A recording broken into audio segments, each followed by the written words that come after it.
கிறிஸ்தேசுக்குள் அன்பாய் அழைக்கப்பட்ட அன்புக்குரிய சகோதரர்களே, அன்புக்குரிய சகோதரிகளே, மீண்டுமாக நம்முடைய வாழ்நாட்களில் ஒரு நாளை நமக்கு கிருபையாக கூட்டி கொடுத்த நம்முடைய பிதாவாகிய தேவனுக்கு நம்முடைய ஆண்டவராகிய இயேசு கிறிஸ்துவின் நாமத்தினாலே நாம் துதிகளையும் ஸ்தோத்திரங்களையும் ஏறெடுத்துக்கொண்டு நாம் வாரந்தோறும் பார்த்து வந்து கொண்டிருக்கக்கூடிய வெளிப்படுத்தின விசேஷத்தின் அடுத்த வகுப்பிற்குள்ளாக நாம் கடந்து செல்லலாம். சோ நாம் இப்ப வெளிப்படுத்தின விசேஷத்துல 21ஆம் அதிகாரத்தை நம்ம தியானித்து வந்துட்டு இருக்கோம். சோ அதுல பாத்தீங்கன்னா 2 வசனங்களை நம்ம போன வாரமே நம்ம தியானித்து முடிச்சிட்டோம். சோ நம்ம பார்த்து கொண்டிருக்கக்கூடிய இந்த ரெவலேஷன் 21st சாப்டர்ல இந்த முதல் 8 வசனங்கள் இருக்கு இல்லையா, இந்த முதல் 8 வசனங்கள் ஒரு பகுதியா இருக்கிறத நம்ம பார்க்கணும்.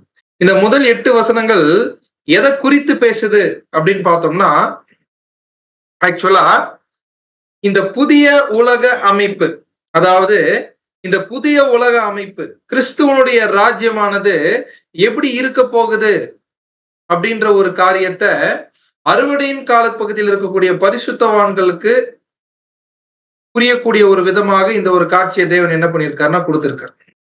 யாருடைய பெனிஃபிட்காக, யாருடைய தேவைக்காக இந்த ஒரு காட்சியை கொடுத்திருக்காரு அப்படின்னா, மாம்சத்தில் இருக்கக்கூடிய பரிசுத்தவான்களும் அதே சமயத்துல கிறிஸ்துவுடைய ராஜ்யம் ஆரம்பித்து இருக்கும் பொழுது மாம்சத்தில் இருக்கக்கூடிய பரிசுத்தவான்களாகிய நமக்கு பெனிஃபிட்டா இருப்பதற்காக இந்த புதிய உலக அமைப்பு எப்படி இருக்க போகுது அப்படின்ற ஒரு காரியத்தை இந்த வசன பகுதிகளில் தேவன் என்ன பண்ணியிருக்காருன்னா கொடுத்திருக்காரு.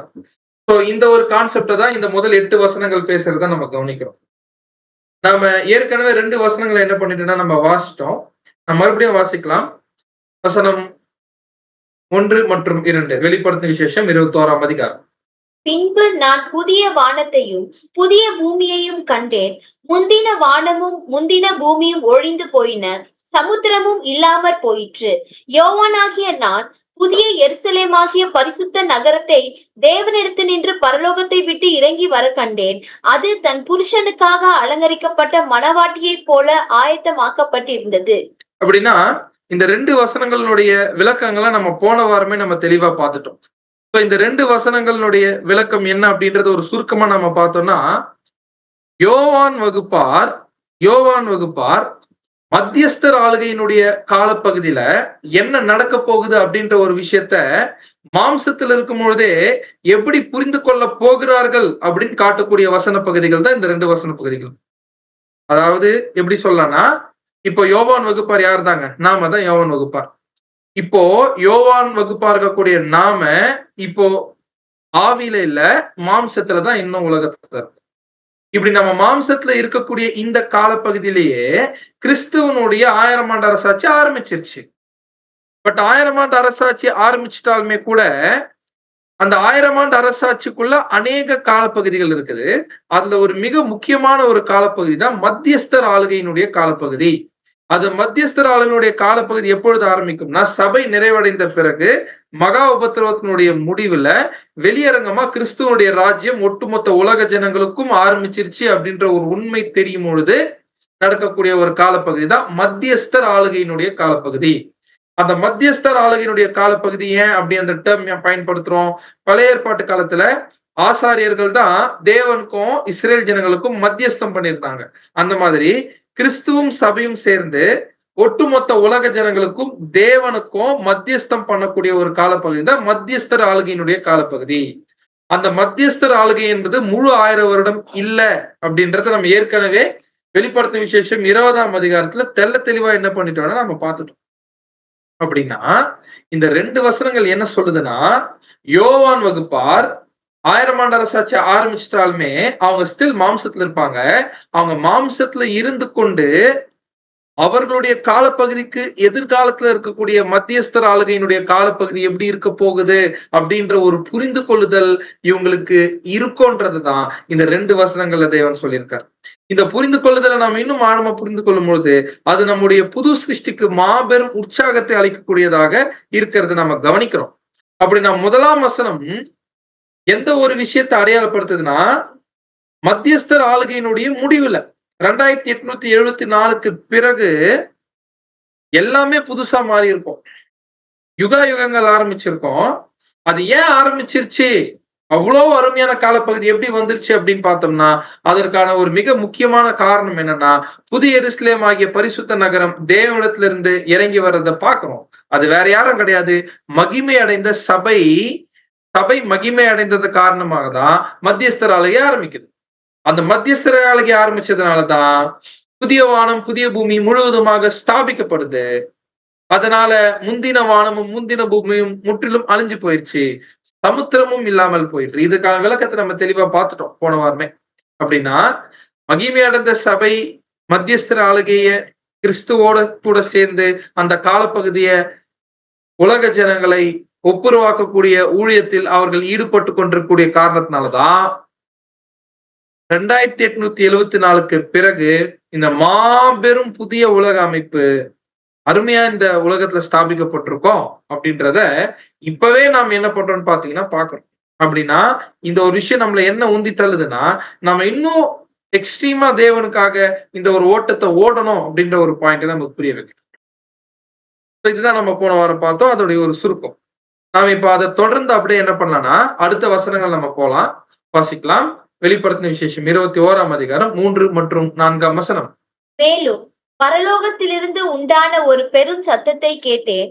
அது இதோ மனுஷர்களிடத்திலே தேவனுடைய வாசஸ்தலம் இருக்கிறது. அவர்களிடத்திலே அவர் வாசமாய் இருப்பார். அவர்களும் அவருடைய ஜனங்களாய் இருப்பார்கள். தேவன் தாமே அவர்களோட கூட இருந்து அவர்களுடைய தேவனாய் இருப்பார். அவர்களுடைய கண்ணீர் யாவையும் தேவன் துடைப்பார். இனி மரணமும் இல்லை, துக்கமும் இல்லை, அலறுதலும் இல்லை, வருத்தமும் இல்லை, முந்தினவைகள் ஒழிந்து போயின என்று விளம்பினது. அப்படின்னா இந்த 3ஆம் வசனமும் சரி, அடுத்து வரக்கூடிய 4ஆம் வசனமும் சரி, என்ன திரும்பியும் ரிஹர்சல் கொடுக்குது அப்படின்னு பார்த்தோம்னா, நம்ம ஏற்கனவே கற்றுக்கொண்ட விஷயத்த மறுபடியும் என்ன பண்ணுதுன்னா சொல்லுது. பட் ஸ்டில் இந்த விஷயத்த பார்க்கும்பொழுது கூட நாம திரைக்கு இந்த சைட்ல தான் இருக்கோம், மாம்சத்துக்குள்ளதான் இருக்கோம். பட் இந்த 2 வசனங்கள் நம்ம பார்க்கும்பொழுது நம்ம ஏற்கனவே பார்த்த முதல் 2 வசனங்களுடைய விளக்கத்தை இன்னும் ஆழமா புரிய வைப்பதற்கு இந்த 2 வசனங்கள் உதவியா இருக்கிறத நம்ம பார்க்கணும். எப்படி அப்படின்னு பார்த்தோம்னா, ஆக்சுவலா தமிழ்ல இந்த வசனம் எப்படி இருக்கும் அப்படின்னு பாத்தீங்கன்னா, மேலும் பரலோகத்திலிருந்து உண்டான ஒரு பெரும் சத்தத்தை கேட்டேன் அப்படின்னு இருக்கு. ஆங்கிலத்துல and I heard a loud voice from the throne. So அப்படின்னா இதுலயே ஒரு வித்தியாசம் இருக்குது பாருங்க. தமிழ்ல பரலோகத்திலிருந்து உண்டான ஒரு பெரும் சத்தத்தை கேட்டேன், ஆங்கிலத்துல எப்படி இருக்குன்னா and I heard a loud voice from the throne அப்படின்னு இருக்கு. தமிழ்ல பரலோகம் இருக்கு, ஆங்கிலத்துல த்ரோன் அதாவது சிங்காசனம் அப்படின்னு இருக்கு. எது சரி எது சரி அப்படின்னு பார்ப்பதற்கு முன்பாக நம்ம இன்னொரு விஷயத்த நம்ம கவனிக்கணும். என்ன அப்படின்னு பாத்தீங்கன்னா, இந்த இடத்துல யோவான் சொல்றாரு, மேலும் பரலோகத்திலிருந்து உண்டான ஒரு பெரும் சத்தத்தை கேட்டேன் அப்படின்னு சொல்றாரு. பாத்தீங்களா, இந்த இடத்துல ஒரு பெரும் சத்தத்தை இங்க கேட்கிறாரு. பட் இந்த சத்தம் எங்க இருந்து வருது அப்படின்னு பாத்தீங்கன்னா பரலோகத்திலிருந்து வர மாதிரி இருக்கு. பட் அது சரிதான்.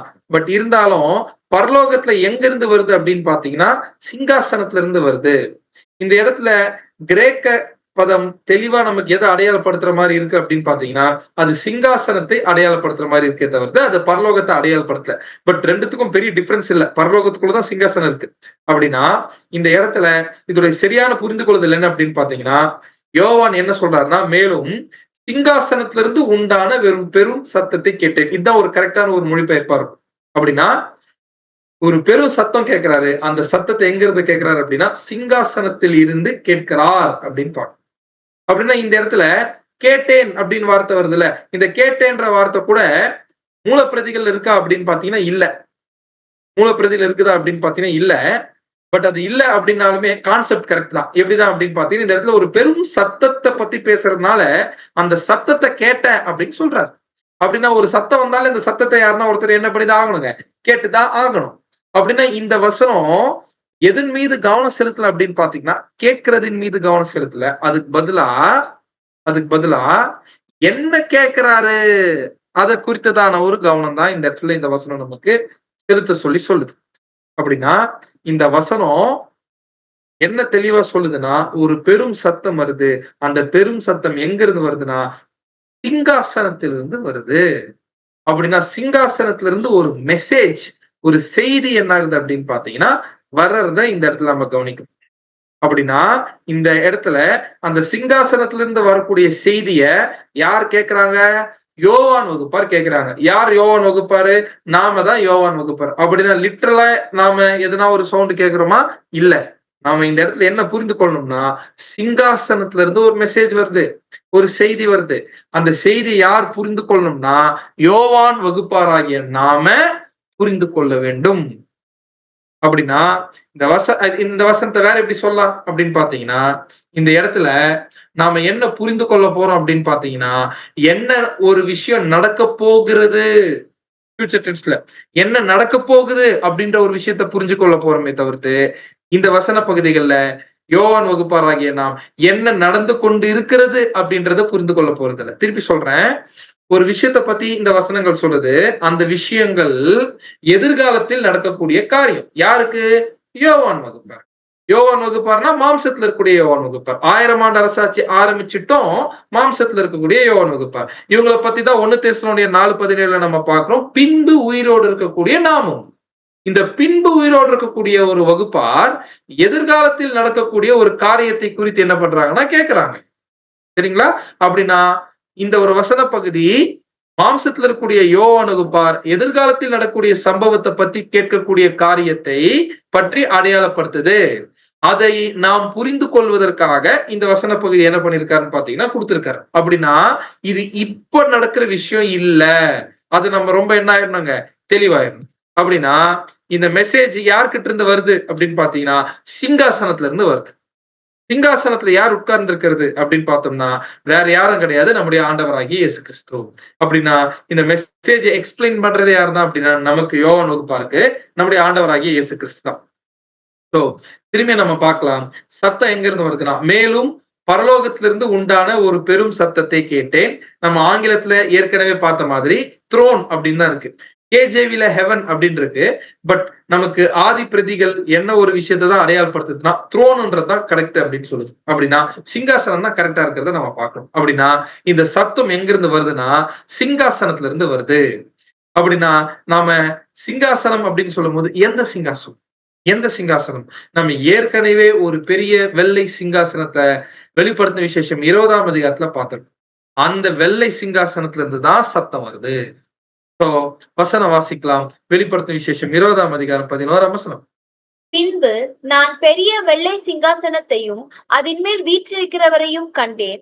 அவருடைய சமூகத்திலிருந்து பூமியும் வானமும் அகன்று போயின, அவைகளுக்கு இடம் காணப்படவில்லை. அப்படின்னா பெரிய வெள்ளை சிங்காசனத்துல யார் உட்கார்ந்து கொண்டிருக்கிறது? நம்முடைய ஆண்டவராகிய இயேசு கிறிஸ்து. எப்பத்துல இருந்து உட்கார்ந்துட்டு இருக்காரு?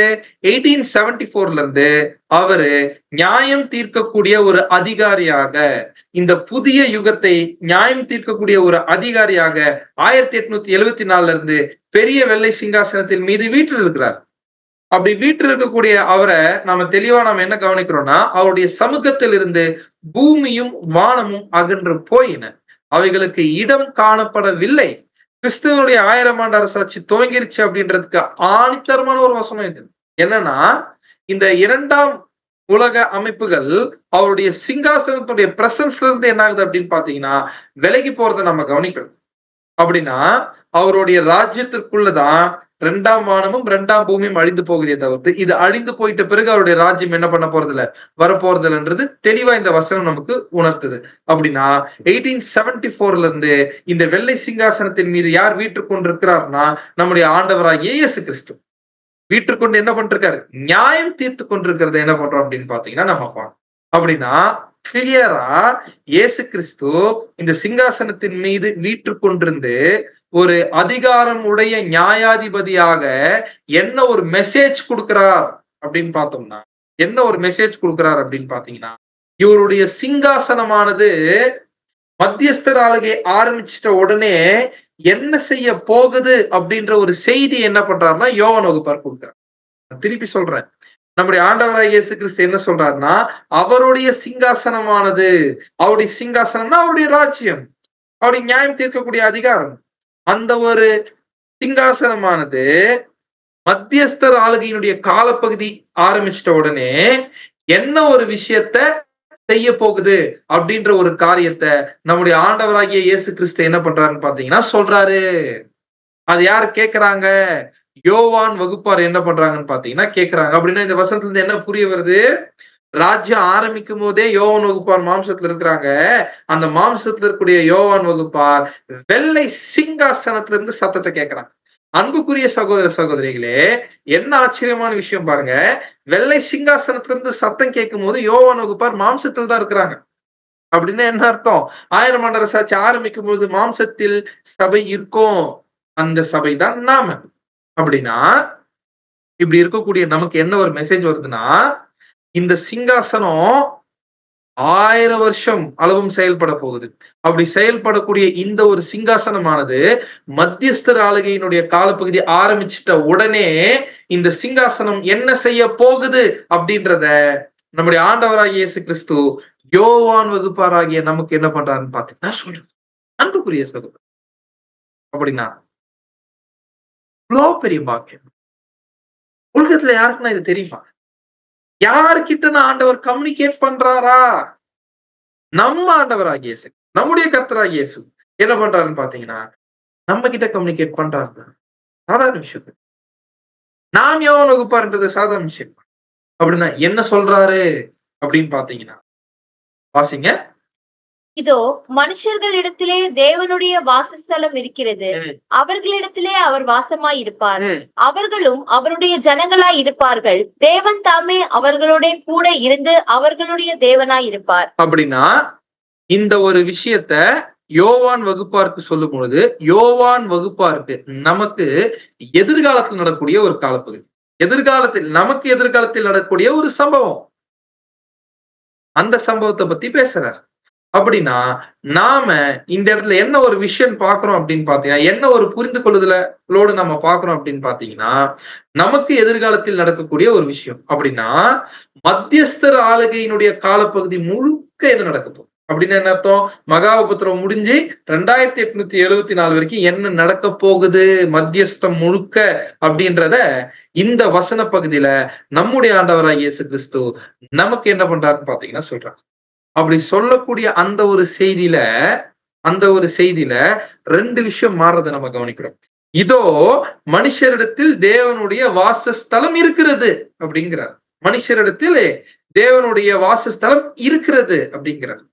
அப்படின்னா எதிர்காலத்துல மத்தியஸ்தர் ஆலய ஆரம்பிக்கும் போது தேவனுடைய வாசஸ்தலம் இருக்குதான்.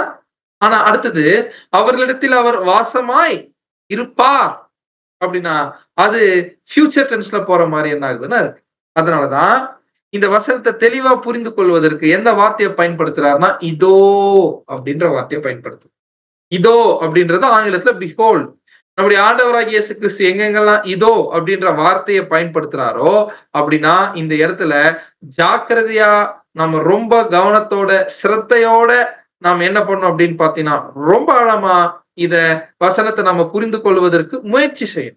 அப்படின்னா இந்த மெசேஜ் யாருக்கானது கிடையாது அப்படின்னு பார்த்தோம்னா மத்தியஸ்தர் ஆளுகையில உலக ஜனங்களுக்கான மெசேஜா அப்படின்னு பாத்தீங்கன்னா இது அவங்களுக்கான மெசேஜ் இல்ல. அப்படின்னா இது யாருக்கான மெசேஜ் அப்படின்னு பாத்தீங்கன்னா நாம மாம்சத்தில் இருக்கும் பொழுது மத்தியஸ்தர் ஆளுகையில என்ன நடக்க போகுது அப்படின்ற நம்முடைய ஒரு புரிந்து கொள்ளுதலை இன்னும் தெளிவுபடுத்துவதற்கான ஒரு மெசேஜ் தான் இந்த 2 வசனங்கள். அப்படின்னா இந்த 2 வசனங்கள் 3 மற்றும் 4 என்ன புரிஞ்சுக்க போறோம்னா மத்தியஸ்தர் ஆளுகையினுடைய காலப்பகுதியில் என்ன நடக்கும் அப்படி நடக்க போகுதுன்ற ஒரு விஷயத்த வெள்ளை சிங்காசனத்துல இயேசு கிறிஸ்து இங்க சொல்லிட்டு இருக்காரு. அப்படின்னா இதுல இருந்து என்ன புரிய வருது? மத்தியஸ்தர் ஆளுகை யோவான் வகுப்பாருக்கு எதிர்காலம். ஏன்னா யோவான் வகுப்பார் மாம்சத்தில் இருக்கும்போது மத்தியஸ்தர் ஆளுகையினுடைய காலப்பகுதி ஆரம்பிக்காது. ஆனா அதே சமயத்துல இந்த யோவான் வகுப்பார் கிட்ட ஆண்டவர் பேசிட்டு இருக்கும் பொழுது வெள்ளை சிங்காசனத்துல இருந்து பேசிட்டு இருக்காரு. அப்படின்னா என்ன அர்த்தம்? வெள்ளை சிங்காசனத்துல கிறிஸ்து உட்கார்ந்துட்டு பிறகு யோவான் வகுப்பார் இன்னும் மாம்சத்துல தான் இருப்பாங்க. அப்படின்னா 1000 ஆண்டு அரசாட்சி ஆரம்பிச்சிட்ட பிறகும் யோவான் வகுப்பார் மாம்சத்துல இருப்பாங்க. பட் ஸ்டில் வெளியரங்கமான ராஜ்யம் இந்த 7ஆம் கால சபைக்கு எதிர்காலமாக தான் இருக்குது. எவ்வளவு அழகா ரெவலேஷன்ல வச்சிருக்காரு 1000 இயர்ஸ் பத்தின ஒரு அருமையான சத்தியம். அப்படின்னா எதிர்காலத்துல என்ன நடக்க போகுது மத்தியஸ்தர் ஆளுகையில அப்படின்றதுதான் இந்த வசன பகுதியில சொல்றாங்க. அத ஒரு 3 பகுதியா என்ன பண்ணலாம் அப்படின்னு பாத்தீங்கன்னா நாம பிரிக்கலாம். அதை எப்படி கூட சொல்லலாம்னு பாத்தீங்கன்னா ஒரு 3 விஷயமா அந்த இடத்துல ப்ரோக்ரஸ் ஆகுறத நம்ம பாக்குறோம். அது என்னன்னா வாசிங்க. இதோ மனுஷர்களிடத்திலே தேவனுடைய வாசஸ்தலம் இருக்கிறது. அவர்களிடத்திலே அவர் வாசமாய் இருப்பார். அவர்களும் அவருடைய ஜனங்களாய் இருப்பார்கள். தேவன் தாமே அவர்களோட கூட இருந்து அவர்களுடைய தேவனாய் இருப்பார். அவர்களுடைய தேவனாய் இருப்பார். ஃபர்ஸ்ட், இதோ மனுஷர்களிடத்திலே தேவனுடைய வாசஸ்தலம் இருக்கிறது. வாசஸ்தலம் இருக்கிறது. இந்த இடத்துல காட்ஸ் டேபர்நாக்கல், இந்த வாசஸ்தலம் அப்படின்றது என்ன அப்படின்னு பாத்தீங்கன்னா டேபர்நாக்கல். அப்படின்னா இந்த டேபர்நாக்கலை நம்ம ஏற்கனவே எங்க பார்த்திருக்கோம் அப்படின்னு பாத்தீங்கன்னா யூத நியாயப்பிரமாணம் சிஸ்டத்துல இந்த ஒரு டேபர்நாக்கல் என்ன பண்ணிருக்கோம்னா நம்ம பார்த்திருக்கோம். இந்த டேபர்நாக்கல் யார் மத்தியில அங்க போடப்பட்டிருக்குன்னா இஸ்ரேல் ஜனங்க மத்தியில பழைய ஏற்பாட்டு காலத்துல போடப்பட்டிருக்கு. முக்கியமா அது போடப்பட்டதுடைய காரணம் என்ன அப்படின்னு பாத்தீங்கன்னா ஒப்புரவாக்குதலின் நாள்ல பாவ நிவாரண பலியினுடைய அந்த புண்ணியங்களை அவர்கள் பெற்றுக்கொள்வதற்காக பழைய ஏற்பாட்டுல இந்த வாசஸ்தலம் அவர்களுக்கு கொடுக்கப்பட்டது. அப்படின்னா அந்த ஒரு வருடம் யூதர்களுடைய பாவத்தை போக்கக்கூடிய ஒரு டெம்பரவரி அரேஞ்ச்மெண்டா, தற்காலிக ஏற்பாடாக எது இருந்திருக்குன்னு பாத்தீங்கன்னா அங்க டேபர்நாக்கல் ஆசரிப்பு கூட இருந்திருக்கு, அந்த வாசஸ்தலம் இருந்திருக்கு. ஆனா இந்த இடத்துல இதோ மனுஷரிடத்தில் தேவனுடைய வாசஸ்தலம் இருக்கிறது அப்படின்னு சொல்றாரு பாத்தீங்களா. அப்படின்னா இந்த இடத்துல பிஹோல்ட் அப்படின்ற வார்த்தையை மறுபடியும் பயன்படுத்துறார், இதோ அப்படின்ற வார்த்தையை மறுபடியும் பயன்படுத்துறார். ஏன் பயன்படுத்துறாரு அப்படின்னா ஒரு முக்கியமான ஒரு விஷயம் எதிர்காலத்துல மத்தியஸ்தர் ஆளுகை ஆரம்பிக்கும் பொழுது நடக்க போகுது அப்படின்றத நாம இப்ப புரிஞ்சுக்கிறோம். என்ன நாம புரிஞ்சுக்கிறோம் அப்படின்னு பாத்தீங்கன்னா கிளியரா ஒட்டுமொத்த உலக ஜனங்களும் புது உடன்படிக்கைக்குள்ள என்ன பண்ண போறாங்கன்னா வரப்போறாங்க. அந்த புது உடன்படிக்கைக்குள்ள அவர்கள் வருவதின் மூலமாக அவர்கள் திரும்ப கொடுத்தலின் ஆசீர்வாதங்களை என்ன பண்ண போறாங்கன்னா பெற்றுக்கொள்ள ஆரம்பிக்க போறாங்க. இது எப்படிங்க புது உடன்படிக்கை கீழே பெற்றுக்கொள்ள போகிறார்கள் அப்படின்னு பார்த்தோம்னா இந்த சுவிசேஷத்துல கிறிஸ்துவும் சபையும் பாவ நிவாரண பலியாக மரித்ததனுடைய விளைவாக இந்த ஆசீர்வாதத்தை என்ன பண்ண போறாங்கன்னா அவங்க பெற்றுக்கொள்ள போறாங்க. அப்படின்னா இந்த இடத்துல என்ன புரிய வைக்குது அப்படின்னு பாத்தீங்கன்னா இந்த வசன பகுதி, இந்த வார்த்தை நமக்கு டேபர்நாக்கல்ல கொடுக்கப்பட்ட சின் ஆஃபரிங் என்ன ஆயிடுச்சுன்னு பாத்தீங்கன்னா முழுமை அடைஞ்சிரும். எப்ப முழுமை அடைஞ்சிரும் அப்படின்னு பாத்தீங்கன்னா புதிய எருசலேம் நிறைவடைந்துட்ட பிறகு, புதிய எருசலேம் நிறைவடைந்துட்ட பிறகு என்ன ஆக போகுது அப்படின்னு பாத்தீங்கன்னா புது உடன்படிக்கையின் ஆசீர்வாதம் என்ன ஆகுது அப்படின்னு பாத்தீங்கன்னா அவர்கள் மத்தியில என்ன ஆக போகுது, யார் மத்தியில, உலக ஜனங்கள் மத்தியில என்ன ஆக போகுது அப்படின்னு பாத்தீங்கன்னா கிடைக்க போகுது. அதுதான் தேவனுடைய வாசஸ்தலம் இருக்கிறது அப்படின்றது என்ன பண்றோம் அப்படின்னு பாத்தீங்கன்னா பாக்க. அப்படின்னா இந்த இடத்துல நம்ம பாக்குறோம் இந்த 3 வார்த்தைகள்லயும் ஒரு விஷயம் என்ன இருக்குன்னா காமனா இருக்கு. மனுஷர்களிடத்திலே, அவர்களிடத்திலே, அவர்களோட கூட அப்படின்னு என்ன இருக்கு அப்படின்னு பாத்தீங்கன்னா இருக்கு. அப்படின்னா இந்த இடத்துல என்ன புரிய வருது அப்படின்னு பார்த்தோம்னா மத்தியஸ்தர் ஆளுகையினுடைய ஒர்க்கு முக்கியமா யார் மத்தியில ஸ்தாபிக்கப்பட போகுது, யார் மத்தியில செயல்படுத்தப்பட போகுதுன்னா உலக ஜனங்கள் மத்தியில அது செயல்படுத்தப்பட போகுது அப்படின்றத நம்ம கவனிக்கணும். சோ அப்படின்னா இந்த இடத்துல திரும்பி அந்த ஒரு வசனத்தை என்ன பண்ணலாம் அப்படின்னு பாத்தீங்கன்னா நம்ம வாசிக்கலாம். வெளிப்படுத்தின விசேஷம் 21ஆம் அதிகாரம் 3ஆம் வசனம். Revelation 21st chapter 3rd verse. மேலும் பரலோகத்திலிருந்து உண்டான ஒரு பெரும் சத்தத்தை கேட்டேன். அது இதோ மனுஷர்களிடத்திலே தேவனுடைய வாசஸ்தலம் இருக்கிறது, அவர்களிடத்திலே அவர் வாசமாய் இருப்பார், அவர்களும் அவருடைய ஜனங்களாய் இருப்பார்கள். அப்படின்னா ஃபர்ஸ்ட் பாயிண்ட், இதோ மனுஷர்களிடத்திலே தேவனுடைய வாசஸ்தலம் இருக்கிறது. அந்த மனுஷர்களிடத்திலே அப்படின்றது எந்த காலப்பகுதியில, மத்தியஸ்தர் ஆளுகையினுடைய காலப்பகுதி. எதுல இருந்து எது வரைக்கும், மகாபத்திரம் முடிஞ்சு வெளியரங்கமான ராஜ்யம் ஆரம்பிச்சதுல இருந்து 2874 வரைக்கும் அந்த இடத்துல தேவனுடைய வாசஸ்தலம் இருக்கிறது அப்படின்றது. அப்படின்னா மத்தியஸ்தர் ஆளுகை ஆரம்பிச்ச உடனே தேவனுடைய வாசஸ்தலம் இருக்கும் அப்படின்றார். God's tabernacle. அப்படின்னா பழைய ஏற்பாட்டுல யூதர்கள் தேவனை நெருங்குவதற்கு அங்க காட்ஸ் டேபர்நாக்கல் உண்மையாவே இருந்துச்சு. அப்படின்னா இப்போ நாளைக்கு 1000 ஆண்டு அரசாட்சியினுடைய வெளியரங்கமான ராஜ்யம் காலப்பகுதியில காட்ஸ் டேபர்நாக்கல் யாரு யாரு தேவனுடைய டேபர்நாக்கல் அப்படின்னு பார்த்தோம்னா த குளோரிஃபைட் சர்ச், மகிமை அடைந்த சபை அப்படின்னு. மகிமை அடைந்த சபை, அந்த மகிமை அடைந்த சபை தான் புதிய எருசலேம். தேவன் இந்த புதிய எருசலேம்ல என்ன பண்றாரு அப்படின்னு பாத்தீங்கன்னா இருக்கிறாரு. அப்படின்னா எப்படி புரிஞ்சுக்கலாம்னா எப்படி யூதர்கள் அங்க அந்த தேவனோட தொடர்பு கொள்வதற்கு ஆசாரிப்பு கூடாரத்தை அணுகினார்களோ, அதே போல நாளைக்கு ராஜ்யத்தில் உலக ஜனங்கள் மகிமையடைந்த கிறிஸ்துவையும் சபையும் என்ன பண்ணுவாங்க அப்படின்னு பாத்தீங்கன்னா அணுகுவார்கள் அப்படின்றத நம்ம பார்க்கிறோம். அப்படின்னா இந்த ஒரு விஷயத்துல என்ன புரிய வருதுன்னா, மேசியாவின் ராஜ்யம் அழகாக எழுதியிருக்கார். Messiah's kingdom is called a tabernacle because it is not to be a permanent or eternal condition of things. மேசியாவுடைய இந்த வெளியரங்கமான ராஜ்யம் என்பது ஒரு டேபர்நாக்கல் கண்டிஷன் தான், டெம்பரவரி தான் அப்படின்னு என்ன பண்ணியிருக்காருன்னா சொல்லியிருக்காரு. ஏன்னா ஆக்சுவலா இந்த மத்தியஸ்தர் ஆளுகையினுடைய நோக்கமே என்ன அப்படின்னு பாத்தீங்கன்னா, மத்தியஸ்தர் ஆளுகையினுடைய முடிவுல ஒட்டுமொத்த உலக ஜனங்களையும் மன ரீதியாகவும் உடல் ரீதியாகவும் ஒழுக்க ரீதியாகவும் பூரணப்படுத்தி தேவன் கிட்ட என்ன பண்ணணும் அப்படின்னு பாத்தீங்கன்னா ஹேண்ட் ஓவர் பண்ணணும். அதுதான் மத்தியஸ்தர் ஆளுகையுடைய நோக்கம். அதுதான் 1 கொரிந்தியர் 15 நம்ம வாசிக்கிறோம். அவர் எல்லாவற்றையும் தீர்ப்படுத்தின பிறகு பிதாவே சகலத்திலும் சகலமா இருப்பதற்கு அவருடைய ராஜ்யத்தை ஒப்பு கொடுத்து அவருக்கு கீழ்பட்டிருப்பார் அப்படின்னு பாக்க. அப்படின்னா ஃபைனலா மத்தியஸ்தர் ஆளுகையினுடைய முடிவு எப்ப வந்துரும்னா 2874 மத்தியஸ்தர் ஸ்டெப் பேக் பண்ணிடுவார், வெளியே வந்துருவார். யார்கிட்ட ஹேண்ட் ஓவர் பண்ணிடுவார்னா பிதாவாகிய தேவன் கிட்ட ராஜ்யத்தை ஹேண்ட் ஓவர் பண்ணிடுவாரு. அப்படின்னா 2874 பிறகு உலக ஜனங்களையும் தேவனுக்கும் நடுவுல மத்தியஸ்தம் பண்றதுக்கு யாரும் இருக்க மாட்டாங்க. யாருமே என்ன பண்ண மாட்டாங்கன்னா இருக்க மாட்டாங்க. அப்படின்னா என்ன அர்த்தம் அப்படின்னு பாத்தீங்கன்னா, தெளிவா இந்த இடத்துல தேவனுக்கும் உலக ஜனங்களுக்கும் நேரடி தொடர்பு ஏற்பட்டிருக்கும். காரணம் என்னன்னா மத்தியஸ்தர் ரோல்ல இருந்து கிறிஸ்துவும் சபையும் வெளியே வந்துட்டு இருப்பாங்க. காரணம் என்ன அப்படின்னு பாத்தீங்கன்னா, தேவன் கையில ஹேண்ட் ஓவர் பண்ணும்போது மென்டலி, மாரலி, பிசிக்கலி, மன ரீதியாகவும் ஒழுக்க ரீதியாகவும் உடல் ரீதியாகவும் ஒட்டுமொத்த உலக ஜனங்களையும் பூரணராக்கி என்ன பண்ணிருப்பாருன்னு பாத்தீங்கன்னா கிறிஸ்து அந்த இடத்துல ஹேண்ட் ஓவர் தேவன் கிட்ட. அப்படி ஹேண்ட் ஓவர் பண்ணிட்ட பிறகு அவர்களிடத்திலே அவர் வாசமாயிருப்பார். அப்படின்னா நல்லா புரிஞ்சுக்கணும் இந்த இடத்துல, இதோ மனுஷரிடத்திலே தேவனுடைய வாசஸ்தலம் இருக்கிறது அப்படின்னு இருக்கு. அப்படின்னா தேவனுடைய வாசஸ்தலம் யாரு? மகிமை அடைந்த சபை. அந்த மகிமை அடைந்த சபையினுடைய ராஜ்யம், மகிமை அடைந்த சபைனா கிறிஸ்துவத்துக்குள்ள இருப்பார் தலையா. அப்படின்னா மகிமை அடைந்த சபை எப்படி இருக்கிறாங்க அப்படின்னா அவங்க டேபர்நாக்கல் மாதிரி இருக்கிறாங்க. யாருக்கு?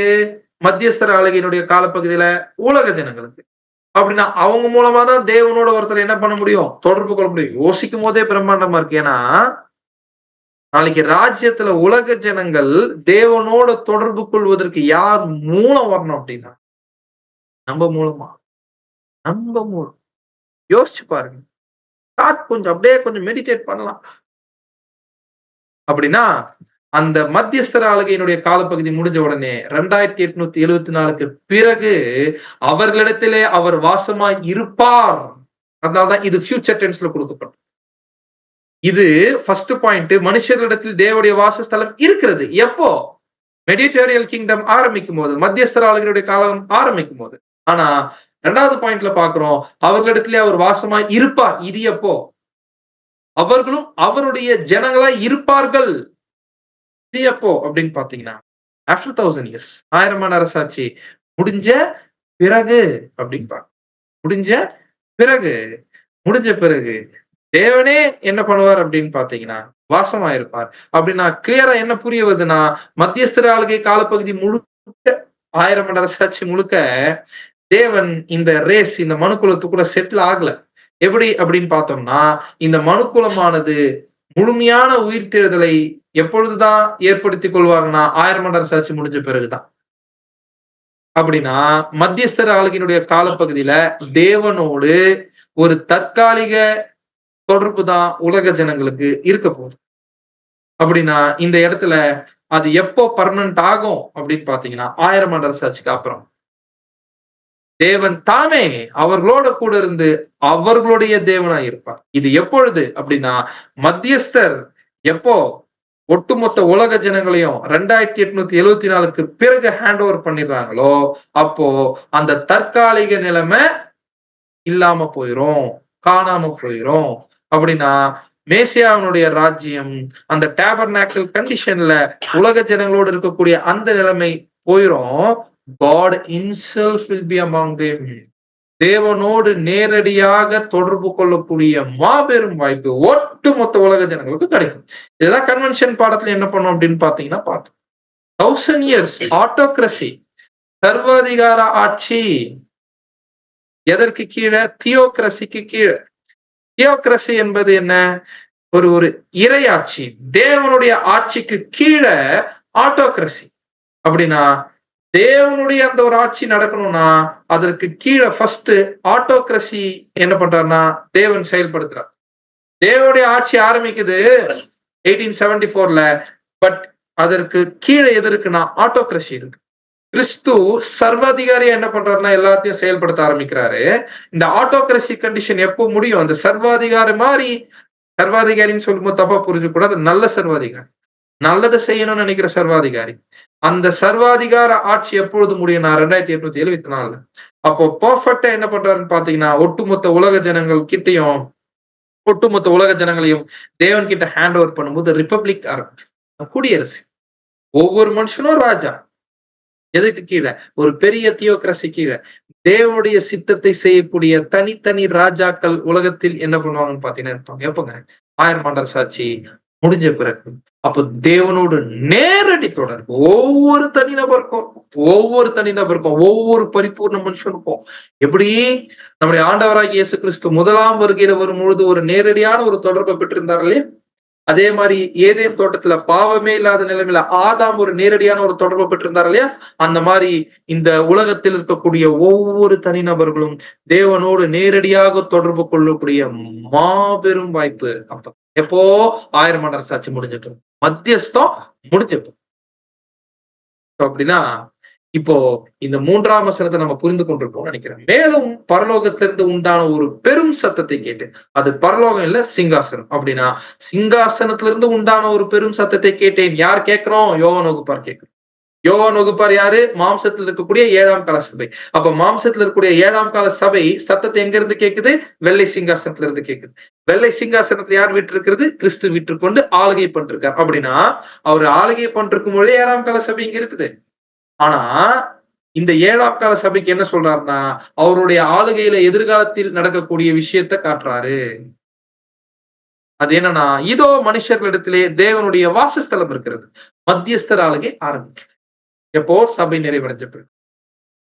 அந்த மத்தியஸ்தர் ஆளுகையில என்ன பண்ணிடுவாருன்னா ஒட்டுமொத்த உலக ஜனங்களும் பூரணமாக்கி கொடுத்துட்ட பிறகு தேவன் கிட்ட என்ன ஆகும்னா தேவன் தாமே அவர்களோட கூட இருந்து அவருடைய தேவனாயிருப்பார். ஏன்னா அவர்களிடத்தில் தேவனே வாசமாயிருப்பார்.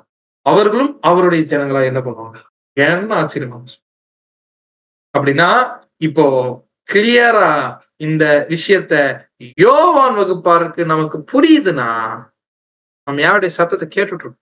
யாருடைய சத்தத்தை கேட்டிருக்கோம்? வெள்ளை சிங்காசனத்தில் இருக்கிறவருடைய சத்தத்தை கேட்டுட்டு இருக்கோம். அந்த சத்தத்தை கேட்காம இந்த விஷயத்த அண்டர்ஸ்டாண்டே பண்ண முடியாது. ஒரு துளி புரிந்து கொள்ளுதல் கூட வராது.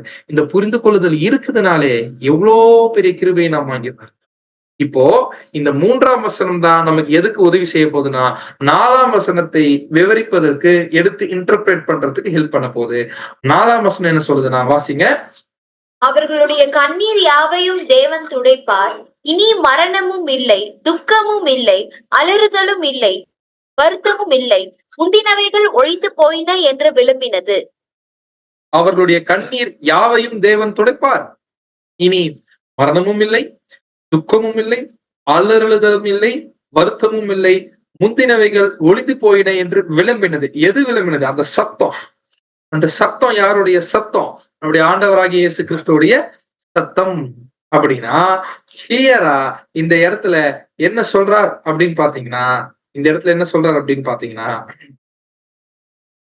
மத்தியஸ்தர் ரோல் முடிஞ்ச பிறகு, மத்தியஸ்தர் ரோல் முடிஞ்ச பிறகுன்னா 1000 ஆண்டு அரசாட்சி முடிஞ்ச பிறகு தேவனே என்ன பண்ண போறார்? மத்தியஸ்தர் இல்லாம அப்படின்னு சொல்றாரு. மத்தியஸ்தர் இல்லாம கிறிஸ்துவனுடைய அந்த மத்தியஸ்தர் அப்படின்ற ரோல் இல்லாம, அப்படின்னா கிறிஸ்துக்கு அதுக்கப்புறம் ரோல் இல்லாம கிடையாது. 1000 ஆண்டு அரசாட்சிக்கு அப்புறமாவும் தேவன் எதை செய்தாலும் யாரை கொண்டுதான் செய்ய போறாருன்னா இயேசு கிறிஸ்துவ சபையை கொண்டுதான் செய்ய போறாரு. எந்த ரோல் மட்டும் முடிஞ்சிருது அப்படின்னு பாத்தீங்கன்னா, கிறிஸ்துவுக்கும் சபைக்கும் மத்தியஸ்தர் அப்படின்ற ரோல் மட்டும் முடிஞ்சு போயிருக்கு. மத்தியஸ்தன்ற ரோல் முடிஞ்சு போயிட்ட பிறகு தேவன் கிறிஸ்து சபை மூலமா என்ன செய்ய போறார் அப்படின்றத, அதாவது 1000 ஆண்டு அரசாட்சிக்கு பிறகு இந்த வசனம் சொல்லுது, அவர்களுடைய கண்ணீர் யாவையும் தேவன் துடைப்பார். இனி மரணமும் இல்லை, துக்கமும் இல்லை, அலறுதலும் இல்லை, வருத்தமும் இல்லை. அப்படின்னா இது எப்படி புரிஞ்சுக்கலாம்? ஃபர்ஸ்ட் பாயிண்ட், அவர்களுடைய கண்ணீர் யாவையும் தேவன் துடைப்பார். இது எப்ப நடக்க போகுதுன்னா, after 1000 years. After 1000 years. Even என்ன பாயிண்ட் கூட சொல்லலாம் அப்படின்னு பார்த்தா, இந்த இடத்துல லிட்டில் சீசனுக்கு அப்புறமா கூட. ஏன்னா இன்னொரு விஷயம் நம்ம தெரிஞ்சுக்கணும், லிட்டில் சீசன் எதுக்கு அப்புறமா தானா, 1000 இயர்ஸ்க்கு அப்புறமா தான் லிட்டில் சீசன் அப்படின்றத நம்ம பார்க்கணும். ஸோ இந்த லிட்டில் சீசனுக்கு அப்புறமா என்ன பண்ண போறாருன்னா, அவர்களுடைய கண்ணீர் யாவையும் தேவன் துடைப்பார். ஏற்கனவே யாரோ கண்ணீர்னா தேவன் தொடச்சிருக்கிறாரா? தொடச்சிருக்கிறார். ரெவலேஷன் 7:17 வாசிக்கலாம். சிங்காசனத்தின் மத்தியில் இருக்கிற ஆட்டுக்குட்டியானவரே இவர்களை மேய்த்து இவர்களை ஜீவ தண்ணீருள்ள ஊற்றுகள் அண்டைக்கு நடத்துவார். தேவன் தாமே இவர்களுடைய கண்ணீர் யாவையும் துடைப்பார். தேவன் தாமே இவர்களுடைய கண்ணீர் யாவையும் துடைப்பார் என்றார். இது நல்லா இருக்குது, கண்ணீர் துடைக்கிறது அப்படின்னு பார்த்தோம்னா, இது யாருடைய கண்ணீரை துடைக்கிறாரு? நம்முடைய கண்ணீரை துடைக்கிறாரா? எஸ் ஆர் நோ அப்படின்னு கேள்வி கேட்ட என்ன பதில் சொல்லலாம்? நம்முடைய கண்ணீரை தேவன் துடைக்க போறாரா? Revelation 7:17 yes or no? நம்முடைய அப்படின்னு கேட்கிறேன். நம்முடைய அப்படின்னு கேட்ட இந்த பதில் ரெண்டு பதிலுமே பொருந்தும். எஸ்ன்றதும் பொருந்தும், நோன்றதும் பொருந்தும். ஏன் அப்படின்னு பாத்தீங்கன்னா, நம்முடைய மத்தியில தான் யாரும் இருக்கிறாங்க, திரள் கூட்டமா என்ன பண்றாங்க அப்படின்னு பாத்தீங்கன்னா இருக்கிறார்கள். அப்படின்னா இந்த கண்ணீரை தொடச்சிட்டாருன்னா நாம சபை இல்லை. ஏன்னா ரெவலேஷன் 7:17 யாருடைய கண்ணீரை துடைப்பதை பத்தி பேசுதுங்க? திரள் கூட்டத்தினுடைய கண்ணீரை துடைப்பதை பத்தி பேசுது. ஏன் இது எதை அடையாளப்படுத்துதுன்னா, திரள் கூட்டத்தினுடைய கண்ணீர் துடைக்கிறது அவங்களுடைய ட்ரையல்ஸ் முடிச்சிட்ட பிறகு தேவன் ஒரு அருமையான ஒரு ஆசீர்வாதத்தை அவங்களுக்கு கொடுக்கிறார். அந்த மாதிரி உலக ஜனங்களுடைய கண்ணீர் எப்போ துடைக்கப்படும்னா, அவர்களுடைய சோதனை நிறைவடைந்த பிறகு. திரள் கூட்டத்துடைய சோதனை மகா உபத்திரவத்தினுடைய முடிவுல நிறைவடைச்சிடும். அந்த மாதிரி லிட்டில் சீசனுக்கு அப்புறமா ஒட்டுமொத்த உலக ஜனுடைய சோதனை நிறைவடைந்த பிறகு தேவன் அவர்களுடைய கண்ணீரை என்ன பண்ணுவார்னா துடைப்பாரு. அப்படி துடைச்சிட்ட பிறகு இனி என்ன இல்லையாமா, மரணமும் இல்லை, துக்கமும் இல்லை, அலறுதலும் இல்லை, வருத்தமும் இல்லை, முந்தினவர்கள் ஒளிந்து போகும். அப்படின்னா கிளியரா இந்த விஷயம் எப்பதான் நிறைவேறும்னா, லிட்டில் சீசன் டெஸ்ட்டுக்கு அப்புறமா தான் நிறைவேறும். லிட்டில் சீசன் டெஸ்ட்னா நமக்கு நல்லா தெரியும். ஏற்கனவே 20ஆம் அதிகாரத்துல என்ன பண்ணிட்டோம் அப்படின்னு பாத்தீங்கன்னா நம்ம பார்த்துட்டோம். அப்படின்னா எப்போ மரணமும் இல்லை அப்படின்ற ஒரு கண்டிஷன் எக்ஸாக்டா வரும் அப்படின்னு பாத்தீங்கன்னா, நமக்கு ஏற்கனவே தெரியும் மத்தியஸ்தர் ஆளுகையினுடைய நோக்கம் என்ன அப்படின்னு பார்த்தோம்னா, எல்லா சத்துருக்களையும் பாதப்படி ஆக்கும் மட்டும் அவர் ஆளுகை செய்ய வேண்டும். யாரு? ஆண்டவராகிய இயேசு கிறிஸ்து. கடைசியாக பரிகரிக்கப்படும் சத்ரு மரணம். 1 கொரிந்தியர் 15 கிறிஸ்துவனுடைய அரசாட்சியுடைய நோக்கத்தை பத்தி தெளிவா நம்ம பார்க்கிறோம். அந்த அவருடைய 1000 ஆண்டு அரசாட்சியினுடைய முடிவுல ஆதாமின் மூலம் வந்த ஆடமிக் டெத் எடுத்து போடப்படும். அப்படின்னா ஆதாமுடைய மரணம் எதற்கு முன்பாகவே எடுத்து போடப்படுதுன்னா, தேவன் அவர்கள் மத்தியில வாசமாவதற்கு முன்பாக, தேவனே வாசமாவதற்கு முன்பாகவே அந்த ஆடமிக் டெத் எடுத்து போடப்படுது. ஏன்னா மத்தியஸ்தர் ஆளுகையினுடைய நோக்கமே என்னதான் அப்படின்னு பாத்தீங்கன்னா அதுதான். ஆனா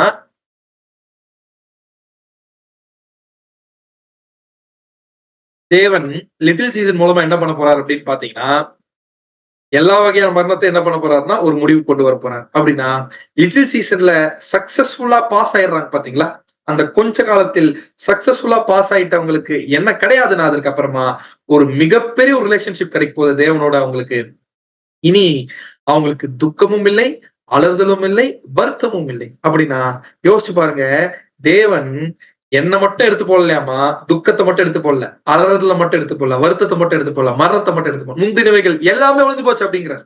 அப்படின்னா முந்தினவைகள் என்னென்னலாம் இருந்துச்சோ எல்லாம் போயிடுச்சு அப்படிங்கிற. அப்படின்னா யோசிச்சு பார்க்கலாம், இந்த இடத்துல இப்ப இருக்கக்கூடிய உலகத்தையும் அப்ப இருக்கக்கூடிய உலகத்தையும் கொஞ்சம் கம்பேர் பண்ணி பார்க்கலாம். எப்படி இருக்கக்கூடிய எப்படி என்ன சொல்றதுன்னா,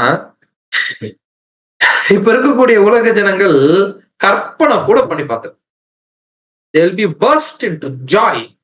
ஒரு ஒரு ஒரு சந்தோஷத்தினுடைய ஒரு மாபெரும் வெடிப்பு வெடிச்சு அப்படி இருக்கு.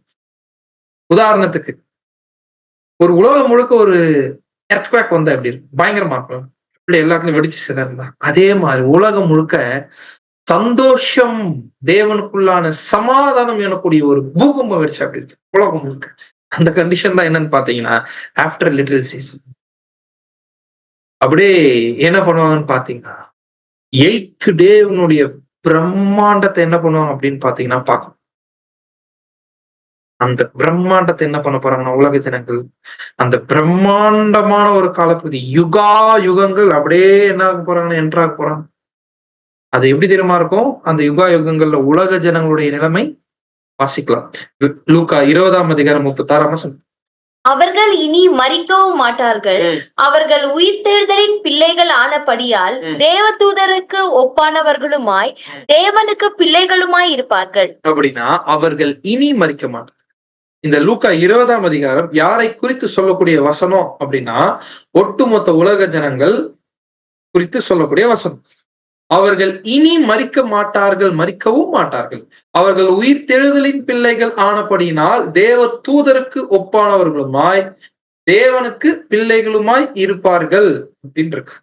அப்படின்னா இந்த இடத்துல நம்ம என்ன பார்க்கிறோம் அப்படின்னா, தேவ தூதருக்கு ஒப்பானவர்களுமாய், தேவ தூதர்களுக்கு ஒப்பானவருமாய் தேவனுக்கு பிள்ளைகளா இருப்பார்கள். அப்படின்னா என்ன அர்த்தம்? என்ன அர்த்தம் அப்படின்னு பாத்தீங்கன்னா, 1000 ஆண்டு அரசாட்சியினுடைய முடிவுக்கு பிறகு ஒட்டுமொத்த உலக ஜனங்களும் ஒரு பரிபூர்ண நிலைமையை அடைவது மட்டும் இல்லாம அவங்க இனி மரிக்க மாட்டார்கள். இனி மரிக்க மாட்டார்கள் அப்படின்னு இருக்க பதில் இது எப்போனா லிட்டில் சீசனுக்கு அப்புறமா. லிட்டில் சீசனை சக்சஸ்ஃபுல்லா ஜெயிக்கக்கூடிய ஒவ்வொரு உலக ஜனங்களுக்கும் என்ன கிடையாதுன்னா மரணம் கிடையாது. பிரதர் அப்ப மரணம் கிடையாதுன்னா அவங்களுக்கு சாகாமை இருக்குதா? சாகாமையும் கிடையாது. நமக்கு நல்லா தெரியும். சாகாமை யாருக்கு தான்? சபைக்கு தான் சாகாமை. சபை வகுப்பாரை தவிர்த்து வேற யாருக்குமே சாகாமை இல்ல. அப்படி இருக்கும் பொழுது தேவன் எப்படி உலக ஜனங்களை பார்த்து, அதாவது லிட்டில் சீசன்ல ஜெயிக்கக்கூடிய உலக ஜனங்களை பார்த்து இனி மரிக்க மாட்டார்கள் அப்படிங்கிறார். ஏன்னா அந்த இடத்துல தேவன் அவர்களை குறித்து வாக்குத்தத்தம் பண்றாரு, ப்ராமிஸ் பண்றாரு. ஏன் ப்ராமிஸ் பண்றாங்கன்னா, அவங்க உயிர் தெழுதலின் பிள்ளைகள். அது என்னங்க உயிர் தெழுதலின் பிள்ளைகள்? நம்ம பொதுவா என்ன ஒரு டேர்ம் பயன்படுத்திடுவோம்னா, ராஜ்யத்துல உலக ஜனங்கள் மகா உபத்திரவத்துக்கு பிறகு உயிரோடு எழுந்து வர போறாங்கல்ல, அதுவே உயிர் தெழுதல் அப்படின்னு இருக்கும். அது சரியான வார்த்தையா டெக்னிக்கலா அப்படின்னு பாத்தீங்கன்னா கிடையாது. அது ஒரு உயிர்ப்பித்தல் தான்.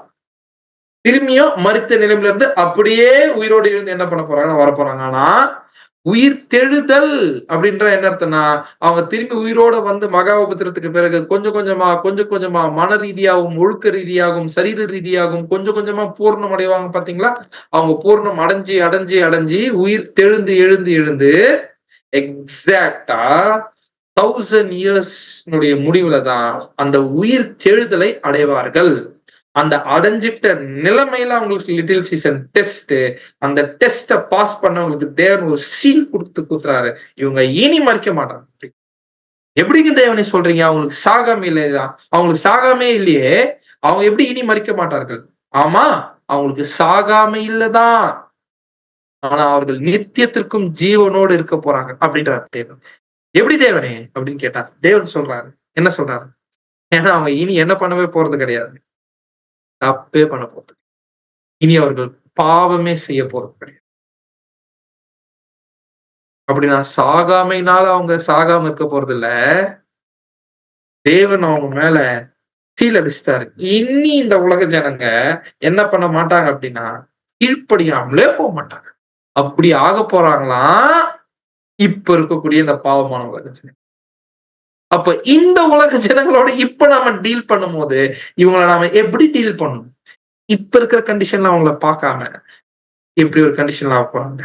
அந்த கண்டிஷன்ல போய் பார்த்து நாம என்ன பண்ணணும்னு பாத்தீங்கன்னா அவங்கள டீல் பண்ணணும். ஏன்னா அந்த கண்டிஷனுக்கு அவங்களை கொண்டு வர போறதே யாருதான்னு பாத்தீங்கன்னா நாம தான். இதெல்லாம் நடக்கணும்னா யோவான் வகுப்பார் இப்ப பாரு இதெல்லாம் நடக்க போகுது அப்படின்னு என் மாம்சத்துல இருக்கக்கூடிய யோவான் வகுப்பார் காட்டுறதுக்காக இந்த வசங்களை வச்சிருக்காருன்னா, இந்த யோவான் வகுப்பார் மாம்சத்துல இருந்தா இது நடக்காது. நடக்காமலே போயிருமா? நிச்சயமா நடக்காமலே போகாது. இது எல்லாம் நடக்கும். ஏன்னா யோவான் வகுப்பார் மாம்சத்துல இருக்க போறது இல்ல, மகிமையின் தன்மைக்கு என்ன பண்ண போறான்னா என்ன பியூட்டிஃபுல் அப்படின்னா கிளியரா இந்த ரெவலேஷன் 21st சாப்டர் இருக்கக்கூடிய 4 வசனத்தை நம்ம ரிவ்யூ பண்ணி பார்த்தோம்னா கிளியரா யோவான் வகுப்பார் மில்லினியம்ல என்ன நடக்கும், மில்லினியம் எப்படி இருக்கும், 1000 வருஷம் ஆச்சுன்னா என்ன அப்படின்றத தெளிவா புரிந்து கொள்வதற்கான ஒரு 4 வசனமா இது என்ன ஆகுதுன்னா இருக்குது. ஏன்னா இத புரிந்து கொள்வதற்கு லவோதேசியா சபைக்கே ஒரு ஸ்ட்ரகிள் என்ன ஆகுது அப்படின்னு பாத்தீங்கன்னா இருக்குது. பட் கிளியரா என்ன புரிஞ்சுக்கணும் அப்படின்னு பாத்தீங்கன்னா, இந்த பெர்ஸ்பெக்டிவ் எந்த கோணத்துல சொல்றாருன்றத நம்ம புரிஞ்சுக்கணும். நம்ம மாம்சத்திலே இருந்துட்டாலும் 1000 மடங்கு சாட்சி ஆரம்பிச்சிருச்சு. ஆனா 1000 மடங்கு சாட்சி ஆரம்பிச்சிட்டாலும், இன்னும் மத்தியஸ்தர் ஆளுகளுடைய காலப்பகுதி இன்னும் ஆரம்பிக்கல. ஏன்னா யோவான் வகுப்பார் இன்னும் மாம்சத்துல. இப்படிதான் நடக்கும்ன்றத சிங்காசனத்துல இருந்து இந்த விஷயத்த யோவான் வகுப்பாருக்கு கிறிஸ்து சொல்றாரு. இத நம்ம கேட்கும்போது கிறிஸ்து சிங்காசனத்துல என்ன ப்ரூஃப்? What a light! வேறுபட்ட வெளிச்சம். அடுத்து 5ஆம் வசனம் வாசிங்க. சிங்காசனத்தின் மேல் வீற்றிருந்தவர், இதோ நான் சகலத்தையும் புதிதாக்குகிறேன் என்றார். பின்னும் அவர், இந்த வசனங்கள் சத்தியமும் உண்மையுமானவைகள், இவைகளை எழுது என்றார். அப்படின்னா சிங்காசனத்தின் மேல் வீற்றிருந்தவர். இது யாரு? நம்முடைய ஆண்டவராகிய இயேசு கிறிஸ்து. நம்முடைய ஆண்டவராகிய இயேசு கிறிஸ்து சிங்காசனத்துல இருந்துகிட்டு 1874ல இருந்து சிங்காசனத்துல இருக்கிறவரு இப்ப யாருக்கிட்ட அட்ரஸ் பண்ணி பேசிட்டு இருக்கிறாருன்னா, யோவான் வகுப்பார் ஆகிய நம்ம கிட்ட. அப்படின்னா 1874ல இருந்தே இந்த வெள்ளை சிங்காசனம் செயல்பட ஆரம்பிச்சிருச்சு. அப்படி செயல்பட்ட ஆரம்பித்த அந்த வெள்ளை சிங்காசனத்தில இருந்து பேசுறாரு. இதோ நான் சகலத்தையும் புதிதாக்கிறேன். மறுபடியும் இதோ அப்படின்ற வார்த்தை என்ன பண்றாருன்னு பாத்தீங்கன்னா கொண்டு வர்றாரு. ஏன்னா நம்ம இப்ப ஃபிளெஷ்லி ஸ்டேட்ல இருக்கிறதுனால, சபை மாம்சத்துல இருக்கிறதுனால கிளியரா என்ன புரிய வைக்கிறார் அப்படின்னு பாத்தீங்கன்னா, இந்த ட்ரூத் எல்லாம் ஆவில என்ன பண்ணுங்க, கன்சிடர் பண்ணுங்க, கேர்ஃபுல்லா என்ன பண்ணுங்கன்னு பாத்தீங்கன்னா கவனிங்க. இதோ நான் சகலத்தை என்ன பண்றேன், புதிதாக்குகிறேன் அப்படின்னு என்ன அர்த்தம்னா, கிளியரா இந்த இடத்துல என்ன புரிய வருதுன்னா, 1874ல இருந்து மத்தியஸ்தர் ஆளுகை ஆரம்பிக்கிற வரைக்கும் நடக்கக்கூடிய ஒரு விஷயத்த நமக்கு என்ன பண்றாரு அப்படின்னு பாத்தீங்கன்னா, யாருக்கு காட்டுறாருங்க?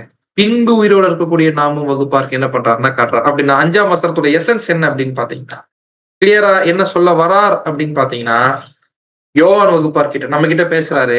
முதல் 4 வசனம் பாத்தீங்க இல்லையா? இந்த 4 வசனம் எல்லாமே உங்களுக்கு ஃபியூச்சர் அப்படிங்கிறார். யாருக்கு ஃபியூச்சரு? நமக்கான எதிர்காலம். அப்படின்னா இது உங்களுடைய காலப்பகுதியில் இன்னும் நடக்கல. ஏன்னா அது மத்தியஸ்தர் ஆளுகையினுடைய காலப்பகுதியில் நடக்க போகுது. ஆனாலும் யோவான் வகுப்பாருக்கு சொல்றாரு, நம்மள பார்த்து சொல்றாரு, 7ஆம் கால சபைக்கு சொல்றாரு, உனக்கு ஒரு உண்மையான விஷயத்த சொல்லட்டுமா அப்படின்னு பார்த்து சொல்றாரு. என்ன உண்மையான விஷயம் ஆண்டவரே அப்படின்னு பாத்தீங்கன்னா, என்ன உண்மையான விஷயம் ஆண்டவரே அப்படின்னு பாத்தீங்கன்னா, நமக்கு சொல்றாரு, உங்களுடைய மகிமைப்படுதல் நடக்கப்படுவதற்கு முன்பாகவே, அதாவது நாம மகிமை ஆவதற்கு முன்பாகவே, மத்தியஸ்தர் ஆளுகை ஆரம்பிப்பதற்கு முன்பாகவே நீங்க ஆச்சரியத்தக்க விஷயங்களை இப்பவே பிரசங்கிக்கலாம், ப்ரொக்ளைம் பண்ணலாம் அப்படிங்கிறார். அது என்னங்க ப்ரொக்ளைம் பண்ணலாம் இப்பவே? ஏன்னா மத்தியஸ்தர் ஆளுகை ஃபியூச்சர், அது எதிர்காலம். 4 வருஷம் பாத்தீங்களா, அது எல்லாமே எதிர்காலம் உங்களுக்கு 7ஆம் கால சபைக்கு. ஆனா நீங்க இப்பவே ஒரு அருமையான விஷயத்த ப்ரொக்ளைம் பண்ணலாம். அது என்ன அப்படின்னு கவனிக்க சொல்றாருன்னா, இதோ நான் சகலத்தையும் புதிதாக்குகிறேன் என்றார். Behold, I am making all things. அப்படின்னு என்ன அர்த்தம்? 1874ல இருந்து யோவான் வகுப்பார் பார்த்து சொல்றாரு, நான் இப்பவே எல்லாத்தையும் புதிதாக்க ஆரம்பிச்சிட்டேன் அப்படிங்கிறார். அப்படின்னா என்ன அர்த்தம்? The times of restitution has begun. திரும்ப கொடுத்தலின் காலப்பகுதி என்ன ஆச்சுன்னு பாத்தீங்கன்னா ஆரம்பிச்சிருச்சு. அதான் Acts 3ல நம்ம பாக்குறோம். Heavens must receive him until the times come for God to restore everything. எல்லாவற்றையும் சீர்படுத்தக்கூடிய காலம் வரும் வரை அவர் பரலோகம் ஆண்டவரை ஏற்றுக்கொள்ள வேண்டும். அப்போஸ்தலர் 3:21. அப்படின்னா ஆண்டவர் பரலோகத்துல இருந்து வந்துட்டாருன்னா சீர்படுத்தக்கூடிய காலப்பகுதி ஆரம்பிக்குது. அப்படின்னா ஆண்டவர் என்ன சொல்றாருன்னா, யோவான் வகுப்பார பார்த்து சொல்றாரு, I have begin the process. நான் புதிதாக்குற ப்ராசஸ் என்ன பண்ணிட்டேன்னா ஆரம்பிச்சிட்டேன். திரும்ப கொடுத்தலின் காலப்பகுதி ஆரம்பிச்சிருச்சு. அததான் 1874ல இருந்து நான் பண்ணிட்டு இருக்கேன்றதை யோவான் வகுப்பாருக்கு என்ன பண்றாருன்னு பாத்தீங்கன்னா, அப்படின்னா யோவான் வகுப்பார் புரிஞ்சிருச்சு, மத்தியஸ்தர் ஆளுகையினுடைய காலப்பகுதி என்பது முழு 1000 வருஷம் இல்ல. மத்தியஸ்தர் ஆளுகை என்பது 1000 வருஷத்துக்குள்ள ஒரு காலப்பகுதி. அது முழு 1000 வருஷம் இல்ல. ஏன்னா 1874ல இருந்து எல்லாவற்றையும் புதிதாக்க ஆரம்பிச்சுட்டேன், திரும்ப கொடுத்தலின் காலப்பகுதி ஆரம்பிச்சுட்டேன் அப்படின்றத யோவான் வகுப்பார் சொல்றாரு. அத சொல்றத யோவான் வகுப்பார் கேட்கும் பொழுது திரும்ப கொடுத்தலின் காலம் என்ன ஆச்சுன்னு பாத்தீங்கன்னா ஆரம்பிச்சிருச்சு. அதான் நம்ம பார்க்கிறோம். நாம ரெவலேஷன் 20th சாப்டர்ல இருந்து ரெவலேஷன் 21 ஃபர்ஸ்ட் வெர்ஸ் வரைக்கும் நம்ம திரும்பி ரீகால் பண்ணோம் அப்படின்னு பார்த்தீங்கன்னா, கிளியரா ஒரு விஷயம் நமக்கு புரிய வருது. இயேசு கிறிஸ்து இப்ப என்ன பண்ணிட்டு இருக்கிறார் அப்படின்னு பார்த்தீங்கன்னா, பிசாசுனுடைய கண்ட்ரோல்ல என்னெல்லாம் இருக்குதோ அது எல்லாத்தையும் வெளிய தள்ளி, அவர் எல்லாத்தையும் புதிதாக்கிக்கிட்டு எப்படி புதிதாக்கிக்கிட்டு இருக்கிறார் அப்படின்னு பார்த்தீங்கன்னா, எதன் மூலம் புதிதாக்குறாருன்னா, பழைய உலக அமைப்பை அழிப்பதின் மூலமாக என்ன பண்றாருன்னு பார்த்தீங்கன்னா, புதிதாக்குறார். அப்படின்னா கிறிஸ்துவனுடைய ஆளுகையினுடைய முதல் பகுதியில என்ன நடக்கும்னா, பழைய உலக அமைப்புகள் அப்படியே அழிக்கப்படும். அப்படியே புதிய உலக அமைப்பு என்ன ஆகும் அப்படின்னு ஆரம்பிக்கக்கூடிய ஒரு காரியத்தை ஆரம்பிச்சுட்டேன் அப்படின்றத யோவான் வகுப்பாருக்கு சொல்றாரு. சொன்னவர் என்ன சொல்றாருன்னா, இந்த வசனங்கள் சத்தியமும் உண்மையும் ஆனவைகள், இவைகளை எழுது என்றார். இத சகோதரர் டொரான் எழுதும்போது அழகா ஒரு வார்த்தை சொல்லியிருக்கு. This part of verse is so revealing. இது பயங்கரமான ஒரு விஷயத்தை வெளிப்படுத்துது. என்ன அப்படின்னு பாத்தீங்கன்னா, இந்த வசனங்கள் சத்தியமும் உண்மையும் ஆனவைகளை இவைகள் எழுது என்றார். ஏன் பிரதர் இதுல என்ன இருக்கு அப்படின்னு பார்த்தோம்னா, இயேசு கிறிஸ்து சொல்றது பொய்யாகாதே, பொய்யாகாதுல்ல. அப்புறம் ஏன் இந்த வசனங்கள் சத்தியமும் உண்மையும் ஆனவைகள் அப்படின்னு ஸ்ட்ரெஸ் பண்றாரு?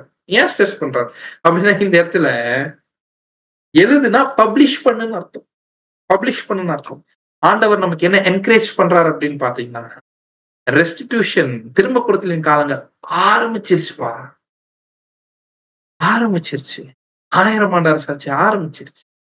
அதை ப்ரொக்ளைம் பண்ணு, சந்தோஷமா உற்சாகத்தோட ப்ரொக்ளைம் பண்ணுன்னு ஆண்டவர் நம்மள என்ன பண்றாருன்னா என்கரேஜ் பண்றாரு. இந்த வார்த்தைகள் எப்ப சொல்லியிருக்க மாட்டார் தெரியுங்களா? இந்த திரும்ப கொடுத்தலின் காலப்பகுதியினுடைய விஷயங்கள் எல்லாமே கண்ணுக்கு நல்லா தெரியுதுன்னு வச்சுக்கோங்களேன். கண்ணு திறந்தே அதை பார்க்க முடியும்னா எடுத்த உடனே இப்படி எழுதிருக்க மாட்டார். ஏன்னா 1000 ஆண்டு அரசாட்சி ஆரம்பிச்ச உடனே, திரும்ப கொடுத்தலின் காலம் ஆரம்பிச்ச உடனே எல்லாமே கண்ணுக்கு தெரியாது. எல்லாமே எப்ப கண்ணுக்கு தெரியும்? கண்ணுக்கு தெரிகிற பாகம் வரும்போது தான் கண்ணுக்கு தெரியும். வெளிய மகா உபத்திரவத்துக்கு அப்புறமா தான் கண்ணுக்கு தெரிகிற பாகம். அதற்கு முன்பாக கண்ணுக்கு தெரியாத ராஜ்யத்தின் பாகம். அப்படின்னா அது மாம்சக்கண்ல பார்க்க முடியாது. ஸ்கிரிப்சர்ஸ் தான் பார்க்க முடியும். அப்படின்னா கிளியரா நேக்கட் ஐல பார்க்க முடியாது. வசனத்தின் மீது விசுவாசம் வச்சு நீங்க ஆழமா இன்வெஸ்டிகேட் பண்ணீங்கன்னா தான் புரியும். அதனாலதான் இதுல என்ன சொல்றாருன்னு பாத்தீங்கன்னா, இந்த வசனத்துல டிக் நல்லா தோண்டுங்க. என்ன தோண்டி எதை தோண்டுங்க? வசனம் நல்லா தோண்டி பாருங்க. நீங்க பாத்தீங்கன்னா 1874ல நான் சிங்காசனத்துல உட்கார்ந்த உடனே இந்த ஒட்டுமொத்த உலக ஜனங்களையும் திரும்ப கொடுக்கக்கூடிய வேலையை நான் ஆரம்பிச்சுட்டேன். அது பார்த்தா தெரியாது. ஆனா அது உண்மையும் சத்தியமுமான செய்தி. நீ கான்பிடென்ட்டா இதை ஸ்ப்ரெட் பண்ணலாம். கான்பிடென்ட்டா ஸ்ப்ரெட் பண்ணலாம். அப்படின்னா இப்போ நடக்கக்கூடிய உபத்திரவங்கள் எல்லாம் டெஸ்ட்ரக்டிவ் கிடையாது, கன்ஸ்ட்ரக்டிவ். அப்படின்னா அழிக்கக்கூடியது கிடையாது. மாபெரும் ராஜ்யத்தை செயல்படுத்த போது எல்லா உபத்திரவமும். அன்புக்குரிய சகோதர சகோதரி, சுத்தி பார்க்கலாம் என்ன நடந்துட்டு இருக்கு. ஈரான் அதிபர் செத்துட்டார், ஃபாரின் மினிஸ்டர் செத்துட்டாங்க. சடனா ஒரு மாசத்துக்கு முன்னாடி தான் இஸ்ரேல் மேல பாம் வீசினாங்க. இஸ்ரேல் பத்தி அவங்க ஃபாரின் மினிஸ்டர் பேசாத வார்த்தை சிம்பிளா தேவன் முடிச்சிட்டார். யாருமே எதிர்பார்த்த சடன் ஷாக். அப்படின்னா இதெல்லாம் யார் பண்றது? இஸ்ரேல்ல வெளியரங்கமா கிறிஸ்துவோடைய ராஜ்யம் ஸ்தாபிக்கப்படும், புது உடன்படிக்கை ஸ்தாபிக்கப்படுறதுக்கான எல்லா ட்ரபுளையும் அங்க என்ன பண்றாருன்னு பாத்தீங்கன்னா வெடிக்க வச்சிட்டு இருக்கிறார் நம்முடைய ஆண்டவராகிய இயேசு கிறிஸ்து. 6ஆம் வசனம் வாசிக்கலாம். அன்றியும் அவர் என்னை நோக்கி, ஆயிற்று, நான் அல்பாவும் ஒமேகாவும் ஆதியும் அந்தமுமாய் இருக்கிறேன். தாகமாய் ஓகே, ஆக்சுவலா 6ஆம் வசனம் ஆரம்பிக்கும் பொழுது அன்றியும் அவர் என்னை நோக்கி ஆயிற்று அப்படின்னு இருக்கு. ஆக்சுவலா இந்த 6ஆம் வசனத்துடைய இந்த முதல் பகுதி இருக்குல்ல, அன்றும் அவர் என்னை நோக்கி ஆயிற்று அப்படின்றது ஆக்சுவலா எதோட வந்திருக்க வேண்டியது அப்படின்னு பாத்தீங்கன்னா 5ஆம் வசனத்தோட சேர்த்து வந்திருக்க வேண்டியது. அப்படின்னா என்ன அர்த்தம்? 5ஆம் வசனத்துல சிங்காசனத்தின் மேல் வீற்றிருக்கிறவர் சொல்றாரு. யாரு? ஆண்டவராகிய இயேசு கிறிஸ்து. எந்த சிங்காசனத்துல இருந்து? வெள்ளை சிங்காசனத்துல இருந்து. எப்ப வீட்டிருக்காரு ஆரம்பிச்சுட்டாரு? 1874ல இருந்து. அப்பத்துல இருந்து சொல்றாரு, இதோ கவனிங்க அப்படின்னு சொல்றாரு. யாரை பார்த்து சொல்றாரு? நம்மளை பார்த்து சொல்றாரு. நான் சகலத்தையும் புதிதாக்குகிறேன் என்று. அப்படின்னு என்ன அர்த்தம்? எல்லாற்றையும் புதிதாக்க ஆரம்பிச்சுட்டேன். எப்போதுல இருந்து 1874 இருந்து. பின்னும் அவர் இந்த வசனங்கள் சத்தியமும் உண்மையுமானவைகள், இவைகளை எழுது என்றார். யார் எழுத சொல்றாரு? யோவான் வகுப்பார் எழுத சொல்றார். யோவான் வகுப்பார் என்ன எழுத சொல்றாரு? நான் சகலத்தையும் புதிதாக்குறேன், அது எழுது அப்படின்றார். எழுதுன அர்த்தம் பப்ளிஷ் பண்ணு, பிரசங்கி. என்னன்னு போய் பிரசங்கினா, திரும்ப கொடுக்கலின் காலம் ஆரம்பிச்சிருச்சு, கிறிஸ்துவனுடைய ராஜ்யம் ஆரம்பிச்சிருச்சுன்னு போய் என்ன பண்ணு, பிரசங்கி. கண்ணுக்கு தெரியலனா போய் பிரசங்கி அப்படின்னு என்ன பண்றாருன்னு பாத்தீங்கன்னா சொல்றாரு. அப்படி சொல்லிட்டு அவர் என்ன சொல்றாருன்னா, அன்றியும் அவர் என்னை நோக்கி ஆயிற்று. அப்படின்னா என்ன அர்த்தம்? இந்த இடத்துல கிளியரா என்ன சொல்றாரு அப்படின்னு பாத்தீங்கன்னா, இது இப்பவே நடக்க ஆரம்பிச்சிருச்சு. அவர் என்ன நோக்கி ஆயிற்று, இட் இஸ் டன். இது நடக்க ஆரம்பிச்சிருச்சு. அன்புக்குரிய சகோதர சகோதரர்களே, அப்ப யோவான் வகுப்பார் 7ஆம் கால சபையில பிரசங்கிக்க போகிற மெசேஜ் என்ன அப்படின்னு பாத்தீங்கன்னா, அவர் சகலத்தையும் புதிதாக்கிட்டு இருக்கிறாரு. அதுதான் மெசேஜ். இது தெரிந்தவர்கள் தான் யோவான் வகுப்பார். இது தெரிந்தவர்கள் தான் யோவான் வகுப்பார் அப்படின்னு வெளிப்படுத்தும் விசேஷம் சொல்றோம். இது எப்படின்னா நம்ம எடுத்துக்கலாம். நம்ம யோவான் வகுப்பாரா இருக்கணும்னா, இதோ நான் சகலத்தையும் புதிதாக்குகிறேன் அப்படின்ற மெசேஜ் இப்ப எழுந்துட்டு இருக்கோம். எழுதணும், இவைகளை எழுது. இல்ல இது நடக்கல அப்படின்னோம்னா, யோவான் வகுப்பார் ரோல நம்ம ஃபுல்ஃபில் பண்ண முடியுமா? அப்படி சொல்றவங்க யோசிச்சுக்கலாம். நாம அப்படி சொல்ல. அப்படின்னா யோசிச்சு பாருங்க, இப்பேற்பட்ட மாபெரும் காலப்பகுதியில் நாம் என்ன பண்றோம்னா வாழ்ந்து கொண்டிருக்கோம். அடுத்து இன்னொரு விஷயத்தை என்ன இந்த 6ஆம் வசனத்துல என்ன சொல்றாருன்னா, நான் அல்பாவும் ஒமேகாவும் ஆதியும் அந்தமுமா இருக்கிறேன், தாகமா இருக்கிறவனுக்கு நான் ஜீவ தண்ணீர் ஊற்றில் இலவசமாய் கொடுப்பேன் அப்படிங்கிறாரு. இந்த வசனத்துல இருக்கக்கூடிய மீதி இருக்கக்கூடிய பாகங்களை தேவனுக்கு சித்தமா இருந்தா வரக்கூடிய வாரத்தில் நாம் பார்க்கலாம். பொறுமையோட கேட்டு நம் அனைவரையும் தேவன் தாமே ஆசீர்வதிப்பாராக. ஆமென்.